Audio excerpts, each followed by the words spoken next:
Hey guys, I thought I'd do an update on the 49 project. So I'm getting ready for some pretty major surgery on this car. It has been on the road now for a year and a half with zero issues except for that piece of crap Indo CVT AccuAir system that went out as expected. I've switched over to a Ride Tech, I believe it's the E5, the kind of self-contained board mounted system that's already assembled. So far I love that system. It's pretty dang good overall. And I've got to get it permanently installed, so that's kind of what made me bring the car over here. But I have a few other things I need to wrap up, such as I still haven't done the air conditioning. I've got a driveline angle issue. I've got leaking power steering lines, and probably just a few other things I need to wrap up. But probably the big issue here is driveline angle, and the problem that I'm running into with the driveline is not related to the air ride, but related to this 4.2 engine being so awkwardly shaped and just huge. So, the air ride is actually an advantage in this situation because I can raise the back up, say for highway travel, and get a little bit better driveline angle. Whereas if I were just at a fixed static, height, then I would be stuck with what I have. And I don't mind if I'm going to go on a long trip, I'll raise it up to stock height, get my extra half degree or whatever. But my problem is that the engine angle relative to the drive shaft angle, even with this fully extended as it is here, is a 6.5 degree roughly angle, driveline angle, which is a no-no. I mean, you really want to be at 3. I think some Spicer or somebody says you could get away with a 6 or 7 degree, but kind of I guess the industry accepted maximum of 3 degrees is what you are looking to shoot for. And if you could be at half a degree total, that would even be better. Well, basically the first thing I did was I cut this loop out thinking I was going to shove this transmission up and get a couple of inches. However, there are some brackets up here for wiring looms that need to be modified or taken or moved. And then the most important problem is right there, the cooling lines. I'll see if I can get the camera angle on those. Probably can't. The cooling lines, where they come out of the transmission right there, are hitting the tunnel. That's no big deal. If the engine and transmission were not in the way, I could easily ding that in and get the clearance that I need. But I've already tried doing it, a multitude of other ways, and it's just not happening. So it's not really feasible to pull the engine transmission. It's easier just to go ahead and pull the whole body back off the car, which allows me to address some other issues as well. So that's kind of what I'm getting ready to do. But I can get about 1 inch, pretty straightforward. I can get 1 inch of elevation in the rear. So from the drive shaft to the very front of the engine, where I know I've got a maximum easy 1 inch, and it's not that easy, but I can go 1 inch in the front without major modification down, and I can raise the back.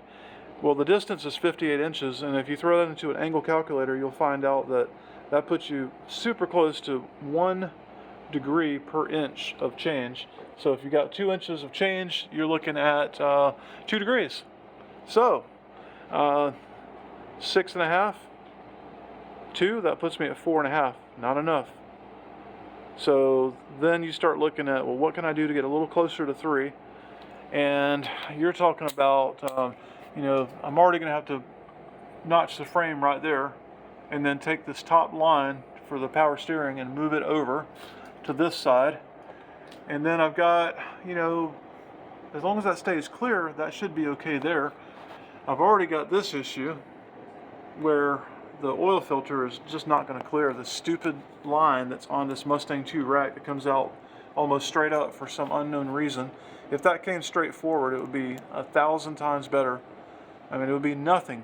But of course, that's our situation.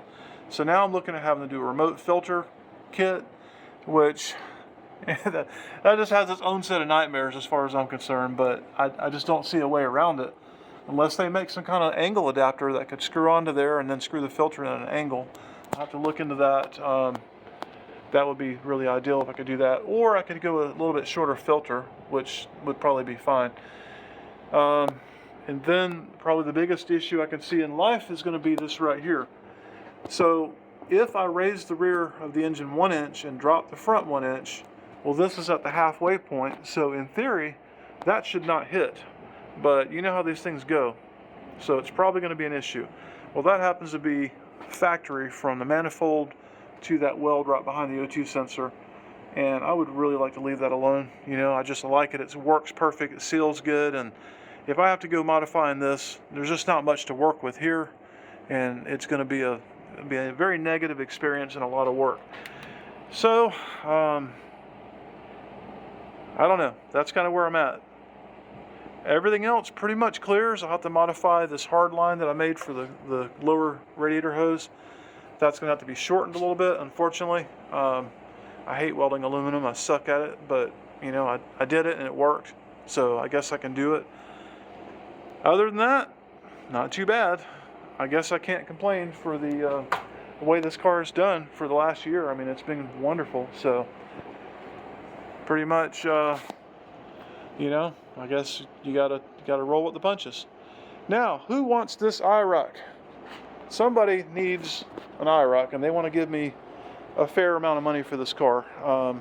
I've got whatever you need for Gen 1 Go Fast, or there's an LS sitting in it, although I've kind of got that 4.8 sold right now.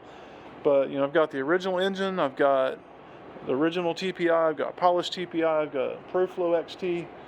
It's set up with a Holley Dominator. It's fully decked out with all the Holley gauges, all digital, you know, analog gauges, but they plug directly into the Holley and get all the data out of that. I've got a brand new 7675 ball bearing Gen 2 CEA precision turbo for it. I've got turbo headers somewhere. I think those are out of town right now. Somebody's looking at them, but I may have turbo headers. And the car has a stellar paint job on it. I completely redid this car back around 2009 or so and put top of the line PPG, blackest black you could get, multiple clear coats. It's pretty dang decent. And the car is not 100% perfect. I had somebody doing some work on it.